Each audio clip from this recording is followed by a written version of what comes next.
बिस्मिल्लाहिर्रहमानिर्रहीम। सर एक और छोटा सा क्वेश्चन है जो क्लास में हमने डिस्कस किया था और मैंने कहा था कि मैं आपको इसका इंशाल्लाह वीडियो सोल्यूशन बना के दे दूंगा। सर ये कह रहे हैं जनाब कि ABC limited produces and sells a single product is faced with liquidity issues.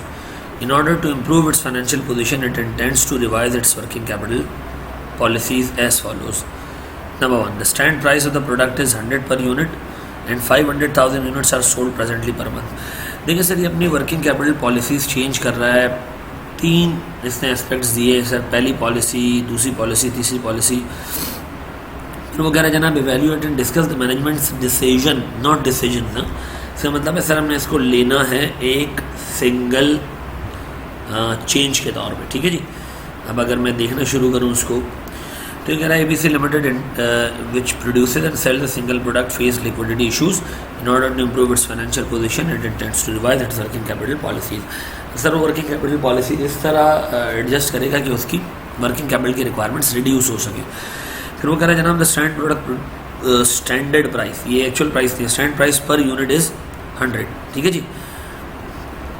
और उसके बाद वो कह रहा है जनाब कि एक यूनिट की प्राइस 100 तो है, 5 लाख यूनिट्स हम मंथली बेचते हैं जिसमें से 20% कैश परचेज कैश सेल्स होती हैं और सर 80% आपके पास क्रेडिट सेल्स होती हैं और 80% क्रेडिट सेल्स में हम डिस्काउंट देते हैं 3% का। अगर 30 डेज़ में पैसे पे हो जाए, नहीं तो 40 डेज 60 डेज़ में पैसे पे हो जाते हैं। कैश सेल्स में डिस्काउंट 8%, इसका मतलब है 20% कैश सेल्स, उस पर 8% का डिस्काउंट, 80% क्रेडिट सेल्स, उसमें भी अगर 30 डेज़ में आप पैसे दे रहे हैं तो 3% का डिस्काउंट, नहीं तो 60 डेज़ में पैसे देने लाजमी है। 40% क्रेडिटर्स आपको 30 डेज़ में पैसे पे कर देते हैं, ठीक है जी। इसका मतलब है सर मेरे पास सेल्स की जो कैश रियलाइजेशन है उसकी 3 पॉलिसीज है, तीन जगहों से कैश आता है। या तो मेरे पास कैश इमीडिएटली आ जाता है, कैश सेल्स है, या 1 महीने बाद आता है या 2 महीने बाद आता है।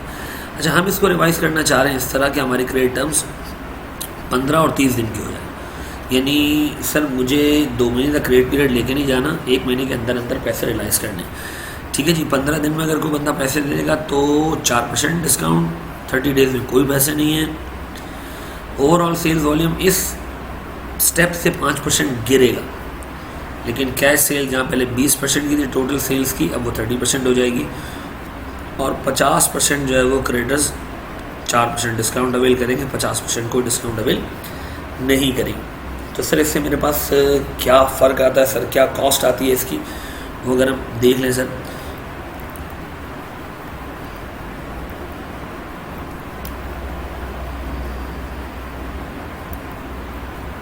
दूसरे क्वेश्चन पे आ जाता हूँ सर, एक तो मैं भी सॉल्व करें थोड़ी देर पहले। सर मैं सबसे पहले ले लेता हूँ सर करंट पॉलिसी और मैं ले लेता हूँ प्रपोज्ड पॉलिसी, ठीक है। दोनों पॉलिसीज में सामने रख लेता हूँ, करंट और प्रपोज्ड। तो अगर मैं देखूँ तो सर मेरे पास यहाँ सेल्स थी 5 लाख यूनिट्स पर मंथ, 12 महीने, 100 रुपये का एक यूनिट। ये वाली सेल सर कोई 5% गिर जाएगी तो 95% रह जाएगी, ठीक है जी। अच्छा, फिर अगर मैं देखूँ तो सर इसमें जो कैश सेल्स का कंपोनेंट था 20%, इसके अंदर होगा 30%, ठीक है जी। सर इसके अंदर जो फर्स्ट टाइप के क्रेडिटर्स हैं, फर्स्ट रिसीवेबल, यानी जो 30 डेज़ में रिसीव होते हैं या 15 दिनों में रिसीव होते हैं, 30 या प्रपोज्ड पॉलिसी में 15 दिन, ठीक है जी। तो सर वो होगा 80% का 40%, सर यहाँ है 70% का 50%, ठीक है जी। अच्छा, मेरे पास सर जो सेकंड रिसीवेबल्स की ट्रांच है जो रियलाइज़ होगी वो होगी सर या तो 60 डेज़ में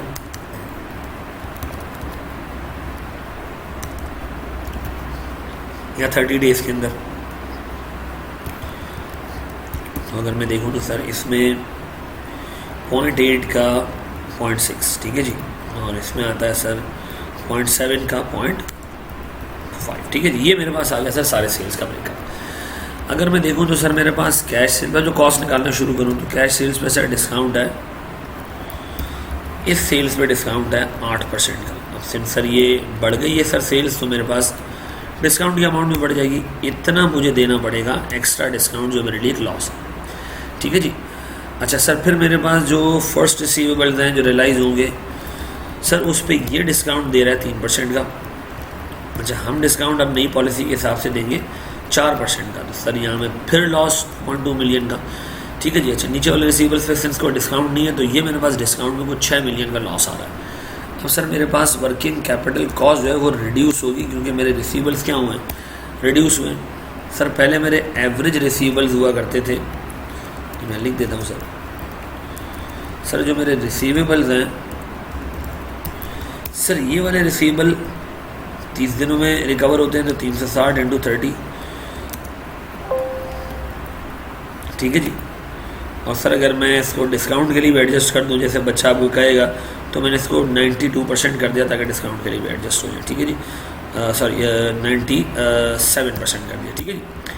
मैं ये ले लेता हूँ सर, ये पूरी वैल्यू पे ले लेता हूँ 360 मल्टीप्लाई बाय 60 डेज। सर यहाँ पर पॉलिसी चेंज होने की वजह से ये मिलेंगे 15 दिनों के अंदर और मिलेंगे भी 96%। सर ये मुझे मिलेगा 30 दिनों के अंदर पूरा पूरा मिलेगा। तो इसका मतलब है सर मेरे पास अकाउंट रिसीवेबल्स में सब्सटेंशियल डिक्लाइन है। ठीक है जी। अब अगर मैं आपसे पूछूं सर मेरे पास वर्किंग कैपिटल कॉस्ट यहाँ होती थी, वर्किंग कैपिटल कॉस्ट की परसेंटेज क्या है सर? वर्किंग कैपिटल कॉस्ट की परसेंटेज है 15%। ठीक है जी। तो सर अगर मैं इसको मल्टीप्लाई करूँ 0.15, ये मेरे पास वर्किंग कैपिटल की कॉस्ट थी। सर आज मेरे पास वर्किंग कैपिटल की कॉस्ट में सब्सटेंशियल डिक्लाइन है। ठीक है जी। तो अगर मैं देखूँ तो सर मेरे पास यहाँ पर आ रही है सेविंग्स, तो सर को 5.8 मिलियन की सेविंग। अगर मैं नेट देखूँ तो सर मेरे पास ओवरऑल 4,62,750 का लॉस है। यानी प्रपोज पॉलिसी मेरे लिए फ़ायदेमंद नहीं है as far as account receivables is concern. ठीक है जी। अकाउंट रिसीवेबल ख़त्म सर। अब वो बात कर रहा है कि policy of holding stock is 45 days and हमने इसको डाउनवर्ड लेके जाना है 30 डेज़। अब इसने बताया नहीं कि स्टॉक है कौन सा, इधर ये रॉ मटेरियल की बात कर रहा है, फिनिश गुड्स की बात कर रहा है, इसने कुछ नहीं बताया। तो मैं दोनों के लिए ही पॉलिसी ले लेता हूँ सर। और कॉस्ट पर यूनिट 80 रुपये, जिसमें 70% रॉ मटेरियल है। ठीक है जी। तो अगर मैं यहाँ देखूँ तो सर मेरे पास जो कॉस्ट है, कॉस्ट पर यूनिट वो है 80 रुपये, जिसमें से रॉ मटेरियल कितना है जी, वो है इसका 70%। ठीक है जी। यानी 56 रुपये का।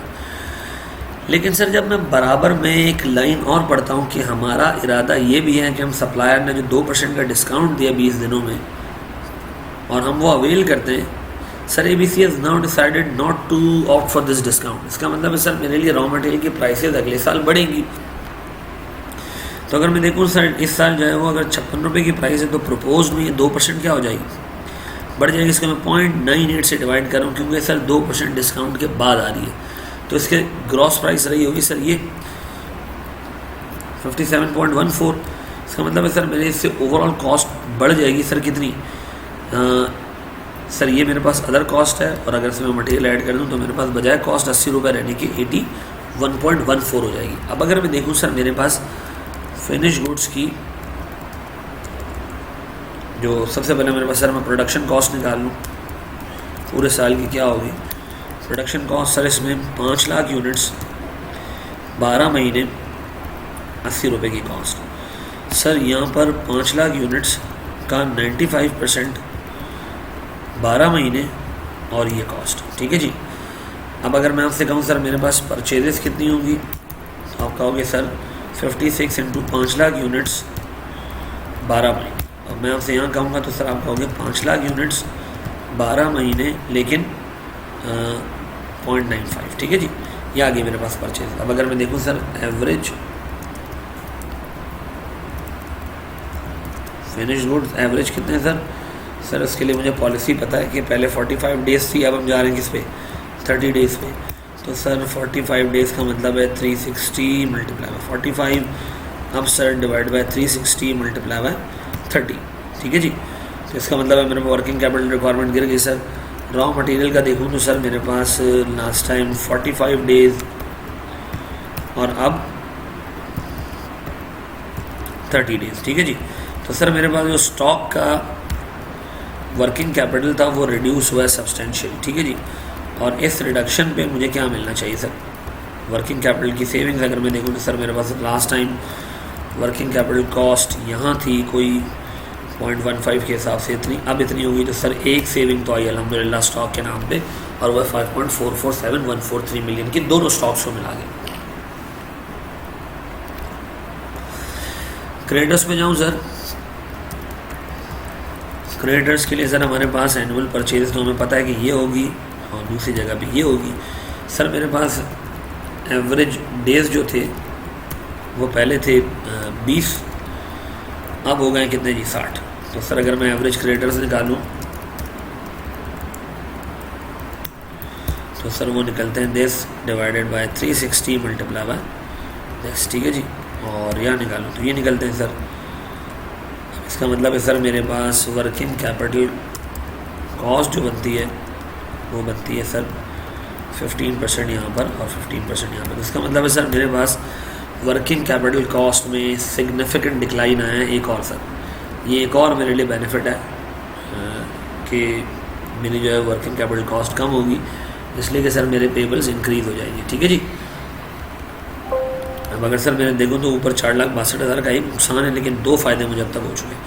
अब सर मैंने एक और नुकसान हुआ यहाँ डालना है सर, वो है लॉस ऑफ डिस्काउंट, ठीक है जी। सर पहले मेरी परचेजेस थी,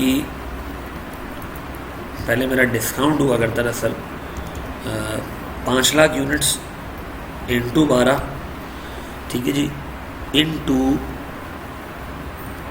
अगर मैं प्राइस लूँ सर दिस माइनस दिस, ये मुझे डिस्काउंट मिला करता था पहले से, ठीक है जी। यानी कोई 14 पैसे का डिस्काउंट मिलता था सारे यूनिट्स के ऊपर, अब नहीं मिलेगा, ठीक है जी। अब कोई डिस्काउंट नहीं, तो सीधा सीधा मेरा लॉस है सर, ठीक है जी। अच्छा सर मेरे पास सर ऊपर हम एक चीज़ जो है वो मिस करके आए हुए, वो है CM लॉस। सर CM हमारे पास लूज़ हुआ है। हमारे पास जो CM पर यूनिट था वो था सर 20 रुपये का, ठीक है जी। और हमने कोई 5 लाख इंटू 12 का 5% लूज़ किया, ठीक है जी। तो सर अगर मैं देखूँ तो वो लॉस है कुछ 6 मिलियन का। सर अगर अब मैं सारे लॉसेज और गेंस ऐड करूँ तो एक लॉस, दूसरा लॉस, एक गेन, तीसरा गेन, और सर उसके बाद एक छोटा सा लॉस और, तो सर मेरे पास ये 2.29 मिलियन का नेट लॉस आता है। सर मुझे ये काम नहीं करना चाहिए, क्योंकि क्रेडिट पॉलिसीज़ चेंज करने से या वर्किंग कैपिटल पॉलिसीज़ चेंज करने से मुझे फ़ायदा होने के नुकसान हो रहा है। आई होप आपको ये चीज़ समझ में आई होगी। Thank you very much.